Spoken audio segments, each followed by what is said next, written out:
Hi, I'm Megha Sharma. This is NewsX World. We are live from Geneva, and this is a fresh episode of Focal Length. Joining me on this very special show is Marcela Guera Castillo. She's a member of Parliament from Mexico. Thank you very much for speaking with us. And I would like to ask you the first question: the relevance of the Inter-Parliamentary Union for Mexico and for you as a parliamentarian. Well, thank you very much for the invitation. I'm Marcela Guera from Mexico. I have been a parliamentarian woman since 20 years ago. And these 20 years, I have been participating in IPU. So I'm very glad to be here again in Geneva.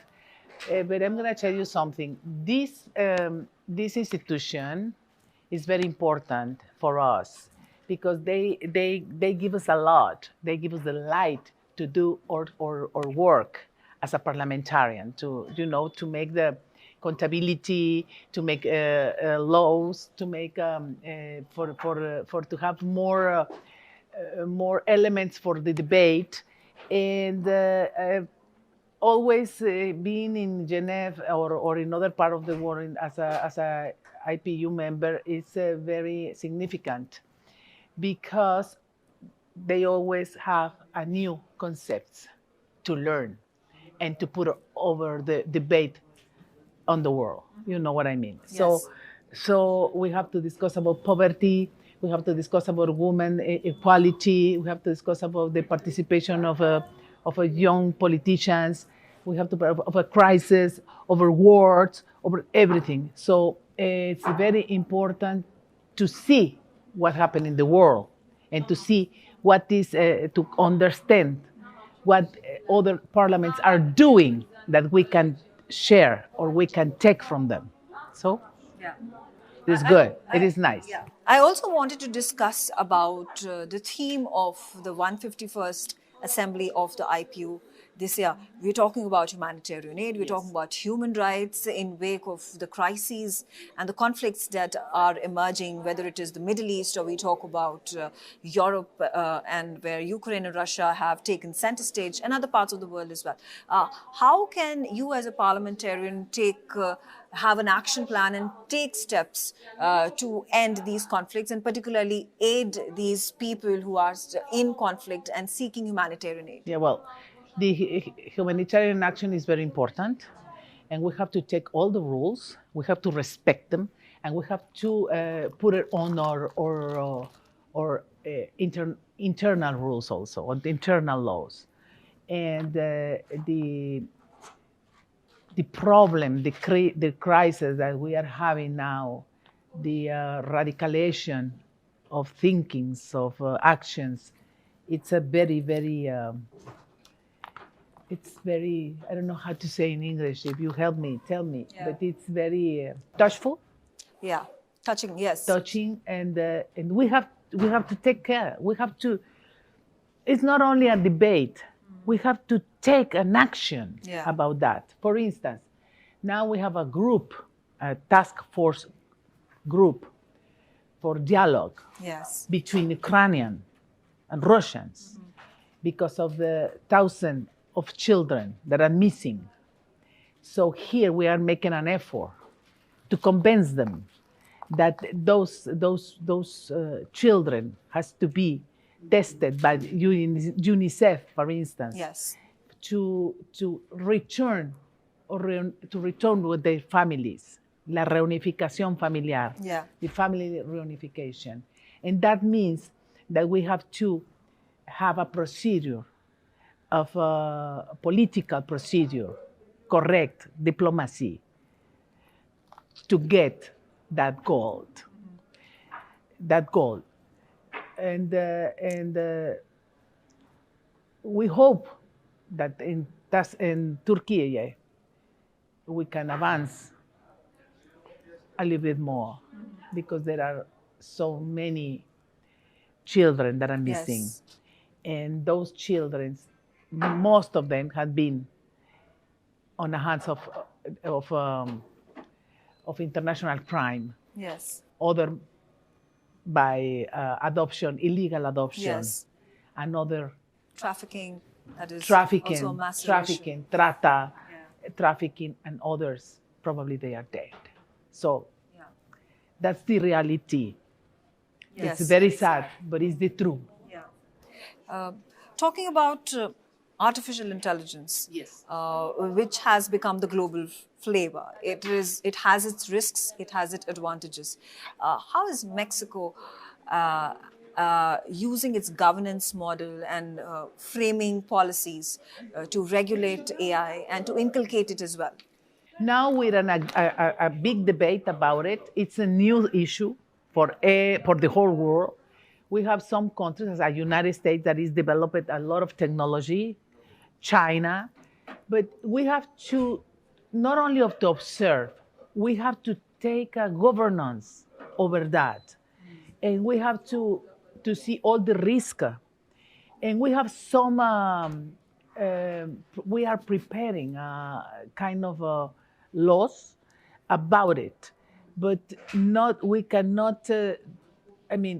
We can wait a little bit more because reality has been changing so fast. And artificial intelligence is very important for the knowledge, for the education, for the security, for parliamentary action. But also we have to take care about the risk. Yes. There is high risk, medium risk, and low risk. And that's the point for the legislation that we are exploring now in Mexico. Okay.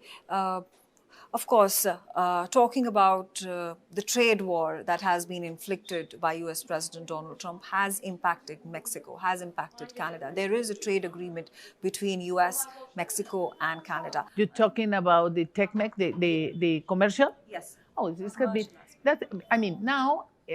We know him very well. It's a second term. We know him. We know how he thinks, how he acts. Yeah. And we have a very good relationship with him, even with his style. It's a special style. I will tell you something. Our treatment, it's working because that treatment was signed in 1995. Yes. So it is working now, and we reload it and we resign it about 10 years ago. And now we are just starting to put the new issues, the new terms of that agreement, and it's with Canada also. So we are always in negotiations with Americans. With Americans, we have a very, very strong relationship. We have a relationship like a light and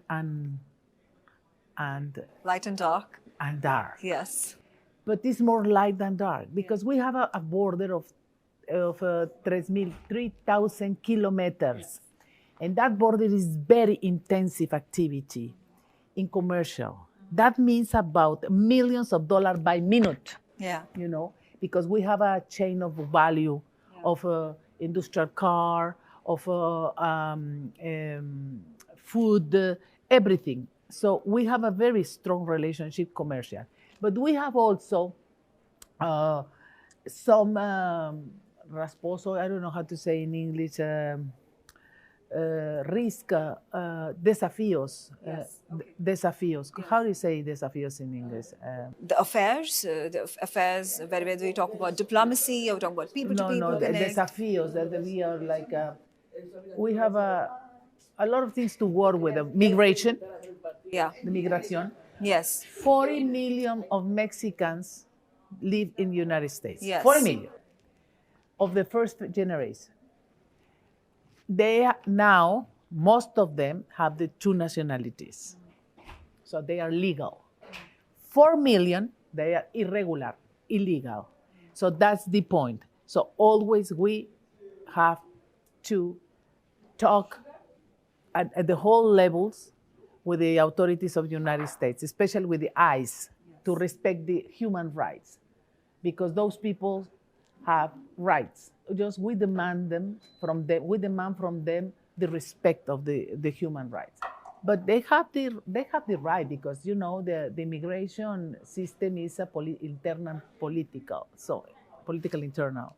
So but we understand very well. We don't have any problem. We have been working about the return of that quantity of Mexicans, so we don't have any problem with that. We have a problem with the illegal weapons that come from the United States to Mexico. That's the problem, that we are always asking them, that they are always talk about that. So, but our relationship is always like that. Topsy-turvy. Yeah. Sometimes good and sometimes bad. Yeah, but it's our neighbor. It's our neighbor. Yeah. We are very close to them. And for instance, in 1 week, I'm going to go to Washington. Yeah. I'm going to talk with my partners, with my like us, like you know, the Parliamentarians and your fellow parliamentarians as me. We're going to talk about all the problems that we have together. Dialogue. Absolutely. Cooperation, dialogue, cooperation, institutionality, everything. Okay? Yeah. I'm sorry about my English. No, I think you're doing great. I'm trying hard. The fact that, you know, it's your third language, so I think you're fantastic. I also want to understand from you the relationship between India and Mexico. What is the potential for growth, whether we talk about diplomacy, trade, people-to-people connect, education? With India? Yeah. Well, personally, I love India. I have been in India 8 times. Wow. I know Modi. I have been talking to the Prime Minister. He's very intelligent. I admire him. And I think India, it's a very important democracy, the biggest in the world. We have to learn from India how they build that system, democratic system. Yeah. Because they have more than thousands and thousands of parties, political parties. Yes. And for instance, in Mexico, we have 8 parties. Yeah. See? We have a lot of them. In the United States, they have 2. But in India, they have thousands. Yes. So it's so much to learn how India builds the democracy. Yeah. See? And it's very important, very beautiful, and it's very spiritual. And there are so many Indians. It's one country, but so many Indians. You know what I mean? Yeah. In the north, it's like one, like because of religion, it's the respect and everything. In the south, it's like Hindi more. Yeah, there are other languages in south. Other languages, Hindi is not the dominant religions, language. Yeah. Other resources, everything. So I have been traveling in India. I know the whole country and I love it. And I think it's going to be a potential. It is a potential now. They are very focused on technology. They are focused on how do you say, trading? Yes. Trading. They are focused on everything. So Modi is doing good. I think Absolutely. so. Yeah. And before I let you go, since you've visited India so often in the past, and I'm sure you have tried Indian cuisine. What is your favorite Indian food? A lot. All depends of the region. Yeah. Because India is so diverse. So, like for instance, there is some in the south. They're so spicy in Mexican. Yeah. So I like spicy food. Yes. And I like the chili rojo, red chili. Yes. It's like Shah Rukh Khan. You know, yes. The producer Shah Rukh Khan is red chili. Yes. And it is, yes. Yeah, I know. Oh, fantastic. So I think you're a Bollywood fan. You know Shah Rukh Khan? Yeah, I know. I know him personally. Yes. Yeah, he's fantastic. He's very charismatical. And but I like the Indian movies also. But the culture, you know, the textiles. Yes. Everything is so the textiles are very important. And I like also the history, the flag, you know, in the center, in the middle, there is a dharma, the dharma. The chakra. The dharma been, yes, and the chakra, the dharma. It's very, very important. It's very significant. It is, yes. It's very strong.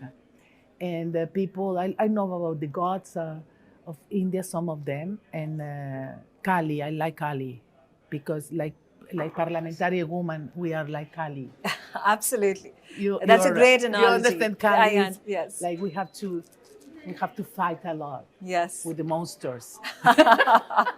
if you put And it like and the that. monsters are not the men. No, not really. The monsters are the evil in the. I mean, In the the world. reality that we have to do. You know, the war, the poverty. So women in politics, we are like Ali. Absolutely, Yeah. absolutely. That's a great analogy.